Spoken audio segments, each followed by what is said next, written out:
Hi guys, well the focus for the start of the year has really been on Intel's next gen CPUs and chipset. So we thought it would be a good time to really shift the attention over to the graphics card department by having a look at this card.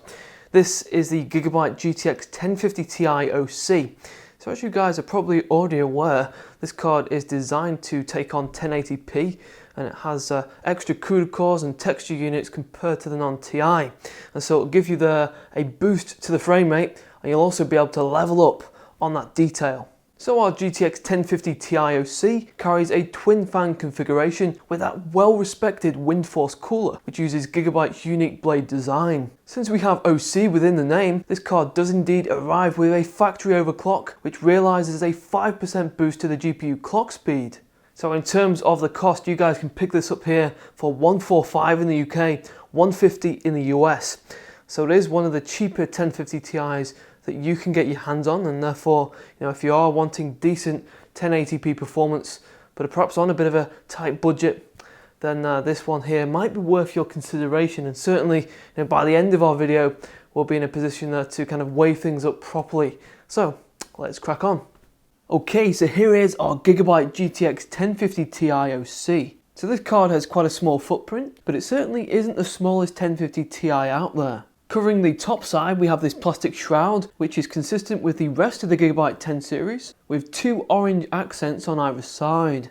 And so thinking specifically about the size of this card, it will be ideal if you are building inside a small case, especially if it's something like Mini ITX. So guys, this is our 1050 Ti OC, right next to the GTX 1060, which is the next card up from this one. And this just gives you a bit of an idea of the overall size and the scale of the card. So let's just do a quick measurement now to get the specifics of how large this card is. So for the length, it is round about 190 millimeters. For the width, you're looking at just under 100 millimeters. And then the height is 36 millimeters. And so this should give you a rough idea of the size. And so this is a pretty compact design, and those dimensions mean that you can install this into a variety of different computer cases. Okay, now this card is an OC edition of the 1050 Ti, and so it comes with a factory overclock. So you guys can expect the base clock to sit at 1341, and that boosts up to 1455 megahertz. And the memory clock operates at 7000 megahertz, which is stock. And so that GPU overclock represents a 5% increase from the stock 1050 Ti,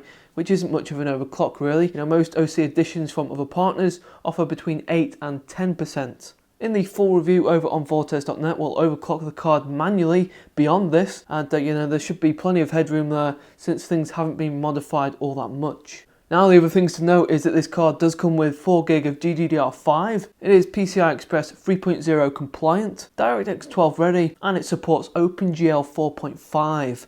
So our Gigabyte card will occupy two spaces on your board and on your case. And on this back panel we have all the essential ports you could need, including one dual-link DVI-D giving you up to 3K, one DisplayPort 1.4 giving you up to 8K at 60Hz, and we also have one HDMI 2.0 and that offers 4K at 60Hz. And so those ports will serve all gamers out there with different monitors. Now like the rest of the 1050 series, our OC edition here, it runs directly off the PCI Express on the motherboard. And so you don't need to plug anything in from the power supply, which is especially great if you have an older PC and you simply just want to boost the GPU performance. When buying a new graphics card, some will encounter the need to upgrade the power supply, and so this eliminates such a need. And so our card consumes just 75 watts of power, and that brings down the recommended power supply to just 300 watt, which is an easy minimum spec for everyone to meet. Sadly, there are no SLI ports on our card, and so we aren't able to combine two of these cards as Nvidia has chosen to reserve SLI for the 1070 and above. Looking at the back side of the card, we have no backplate, and so just an exposed PCB with the mounting screws for the cooler. This card is light and small, and so the requirement for a backplate isn't really there, but it is always a nice inclusion for added protection. Right guys, well the cooler is detached from the card, so we can take a detailed look at the inner workings. And so the Windforce cooler here uses two 80mm fans, which feature a triangle edge for better airflow, and they also stop spinning under low power. And they sit on top of this large aluminium heatsink, which relies entirely on the fins, as opposed to gaining assistance from directional heat pipes, which we commonly see on other cards. And later on we'll see how effective this cooler is throughout our gaming benchmarks. Now, since we have that heatsink and those fans out of the way, we can also get a view of the components. So our card uses a 4+1 phase power design, and although we're dealing with a low-end card here, we're still going to benefit from ultra durable 2 feature set, which involves low RDS on MOSFETs, metal chokes, and lower ESR solid caps. And so all of those are associated to delivering long lifespan and lowering the temperatures. So at the very heart of our GTX 1050 Ti is the Pascal-based GP107, which uses a 14nm process. And so that GPU has been primarily designed with an objective to tackle 1080p, just like its sibling, the non-Ti 1050. But with the Ti, we obviously get a boost to performance with not only a faster clock speed, but also an increased number of CUDA cores and double the VRAM. And so enough of the technical details, let's now see how our 1050 Ti performs when we drop it into some games. And for comparison, we're going to test this Ti alongside the non-Ti 1050 courtesy of the Zotac Mini.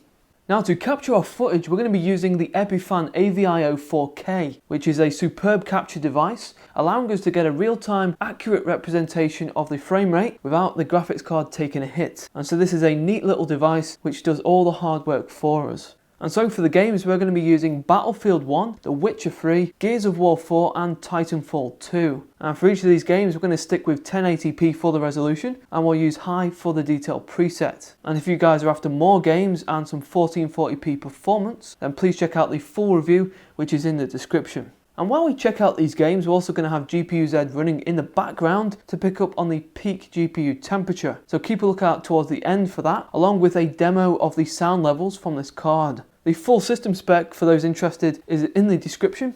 So let's get this show on the road.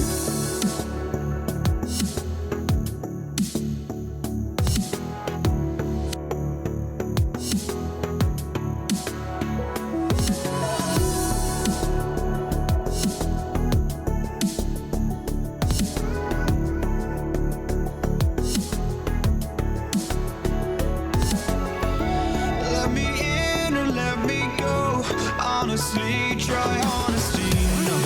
Just tell me what I want.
Okay, and while we're in game, we'll just get a reading of the noise levels coming from our graphics card. By the way, this is running at around a fan speed of 35 to 40%, and so this is what it sounds like.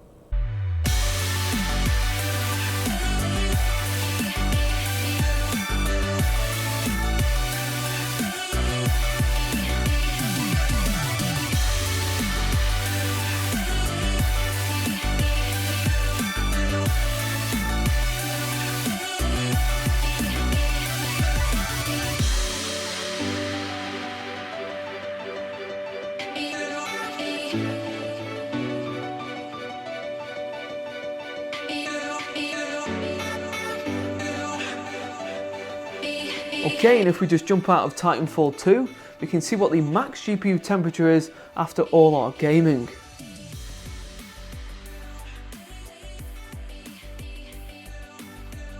And so that concludes our look at the Gigabyte GTX 1050 Ti OC. And so firstly, comparing this card here to a non-Ti GTX 1050 and one without an overclock, it shows you how much of a performance increase can be obtained. And that difference may not be significant, but there are of course other things to factor in. The Ti here has stronger processing power, and so we're getting an extra 128 CUDA cores, which is going to assist you when rendering video. And we've also got the double VRAM, which is going to benefit you again outside of the gaming arena. Now there are actually quite a few different versions of this card on the Gigabyte website and floating around there at various stores around the web. There is a version there with lighting, there is another version with overclock, different overclock, single fan solution, and so it can be quite confusing. But with that double fan arrangement on this card here, there is actually very little noise produced when you are in game and you've got that unit there fully loaded. And the temperatures are pretty good as well. Both in terms of the acoustics and also the thermals, we've got nothing to worry about. The only thing that I would say is that the design there is kind of lacking appeal a bit. I don't know what you guys think, but I just think it looks quite cheap. But not everyone cares about the looks of a graphics card, and that might not even enter the equation at all. But if you guys want to know how this card here compares to other graphics cards, including AMD's lineup, be sure to check out the full review, which is going to be on the screen and in the description very soon. Thanks very much for taking time out of your day to watch, guys. I hope you did enjoy it. If you are thinking about actually buying this graphics card here, you've got any questions or any comments, then be sure to leave those below. Keep supporting the channel by hitting that subscribe button. Take care, and I will see you guys next time.